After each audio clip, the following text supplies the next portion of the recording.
Welcome, NASCAR fans, to the first edition of NASCAR Chat with Lexie and Dave. This is going to be a YouTube show where we discuss the latest Monster Energy Racing Cup series. My name is David Whitlock, aka LHD on Sports, or Longhorndave on Sports. I'm pleased to be joined by the one and only Bulldog Babe, that is Lexie Gillette from Charlotte, North Carolina. How are you doing today, Lexie? I'm good. How are you, Dave?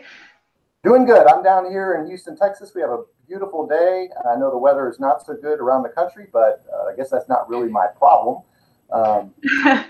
So what we're going to do is talk the latest news going on with the Monster Energy series. Talk about mostly on the track stuff, but how some of the drivers are doing.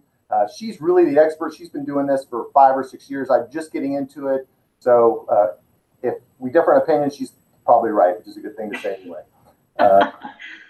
Let's start with the first 2 weeks of racing. So we had Daytona, where we got off to kind of a surprise winner with Austin Dillon, and some controversy there on how he won on the last lap.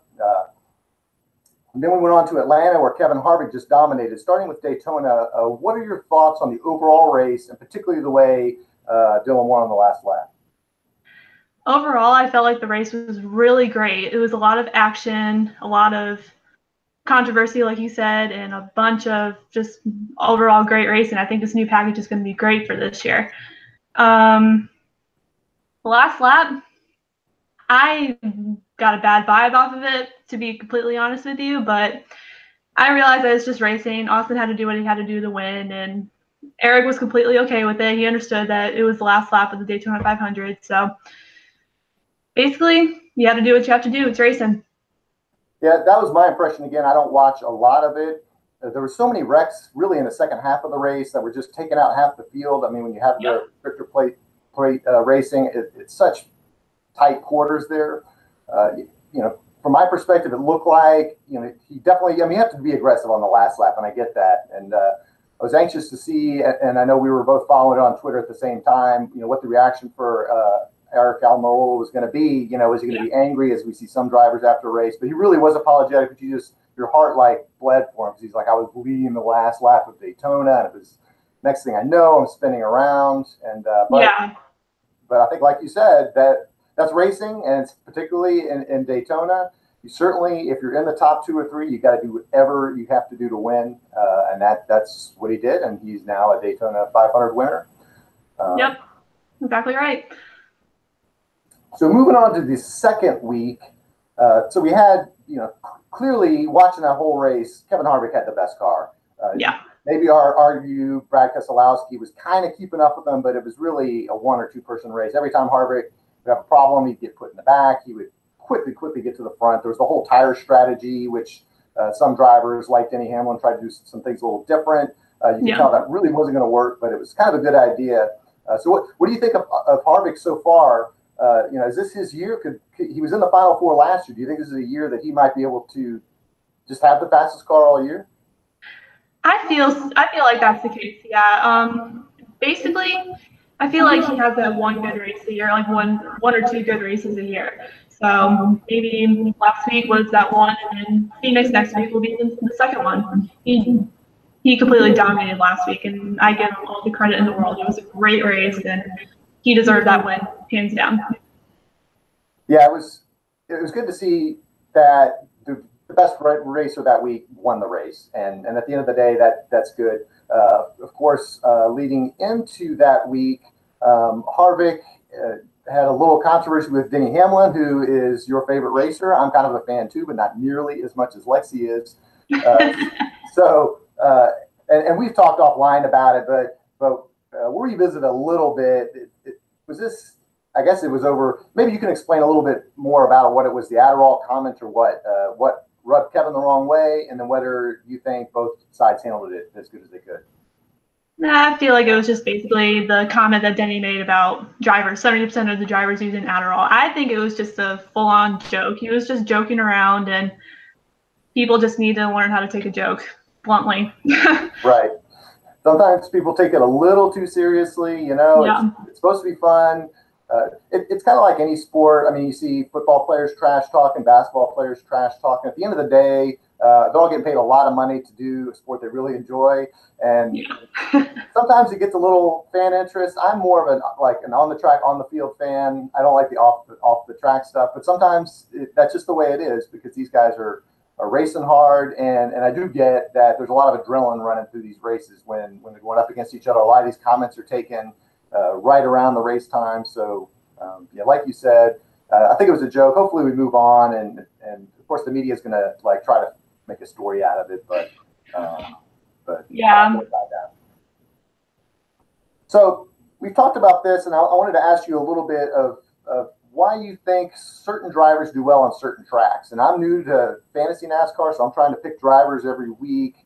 But you can see it going into a certain week that certain drivers just like tracks better. Can you give me an example of that and why you think that might be the case?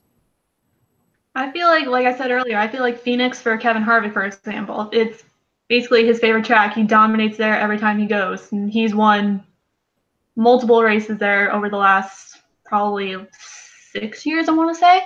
So I think it's just because they have the right groove for that racetrack. And like last week with Kevin, the same thing at Atlanta. He has that track figured out. It just took him a long time to win there again. So I think if you have a track figured out, like how to get around it more, then it makes you successful there. Yeah, that's another thing I'm trying to learn is that, different tracks have different texture. To me, if you watch it on TV, it just looks like, okay, they're all kind of ovals, maybe a little bit different. There are a couple races where there's a bunch of turns, but that's not really what I'm pulling on here. But the other day, last week, the track conditions were such, it had rained, they had delayed the start, and it just from the first lap, they're like, okay, it's going to be a tires race.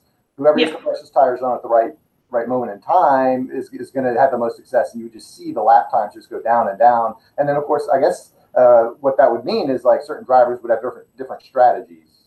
Mm-hmm. Yep. So this week, the tour is in Las Vegas. I didn't watch qualifying. I know you did. We were chatting offline about Ryan Blaney and how fast his car was looking. What do you look for this week in terms of how is Blaney going to be able to parlay that into a win, or do you see some of the other guys like your favorite drivers, Hamlin and Busch, coming out of the middle of the pack to take it? And again, Harvick, Brad Keselowski. What are your thoughts on this week?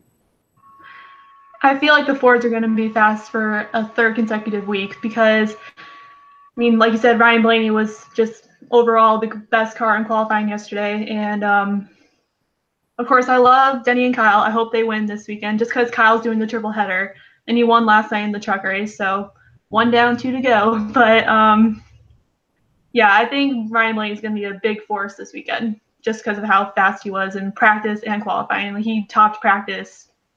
I think the first practice he topped on, I think it was yesterday. It was yesterday. So, yeah, I think the Fords are going to be another strong suit this weekend. Toyotas might get up there, but I think this weekend will belong to the Fords. Yeah, and I'm wondering, we're only 2 races into the season, but last year the Toyotas and Joe Gibbs Racing took a really long time to kind of get, particularly Joe Gibbs Racing, to get going and start getting those wins. Fingers crossed. I hope we don't see that again. But is this going to be a pattern, or is Toyota going to break through, and Joe Gibbs Racing? I think it's just like they have to get used to the new rules package, I feel like, because that was the same case last year. Denny and Kyle both mentioned the rules package, and they felt like they had to get used to it more, and that's why it took them a while to get that first win. So I think it's just them trying to get used to everything. And the same thing with the Chevys, because they have a new Chevy Camaro this year, and they're just trying to get used to it. And personally, I'm happy that they're not doing so well. But I think it's just the fact of getting used to the new package, and for the Chevys, getting used to the new car. So, yeah. That makes sense. Something I hadn't thought about. So I want to talk a little bit, a couple more questions. Martin Truex Jr. was just the most dominant racer last year. I mean, not only in terms of victories on the tour, but as well as the stage wins. I mean, he said, of course, stage racing was new, but he was every week he was getting at least a stage win, sometimes 2. Then he'd win the race, and of course, he ended up winning the Cup. He's off to a little bit of a slow start this year. Not bad, but just doesn't seem to be that dominant self. Do you think he's going to reestablish himself? Again, he was relatively late in his career last year when he broke through. Do you think you will see him again among those top 3 or 4 drivers? Do you think maybe last year was an anomaly? I feel like he's been in this position before. He's one to face adversity a lot. Last year, in the last couple years, for example, with his girlfriend Sherry, like off the track stuff. So I think that he can definitely break through at some point in the year. He will break through. I think maybe I want to say, well, he's fast this weekend, so he'll probably be up there too. He's starting 4th tomorrow, so I think he'll be up there with the Fords trying to battle with them too. Which track will I think he went at? Time will tell, but I have a feeling that he will break through. It won't be too late though. It won't be too little too late like it was last year. Like with all the Toyotas. So definitely love to see him win. I'm so glad it came down to the end, and I know Denley was in the Final Four too, and you were okay either way with the way that went.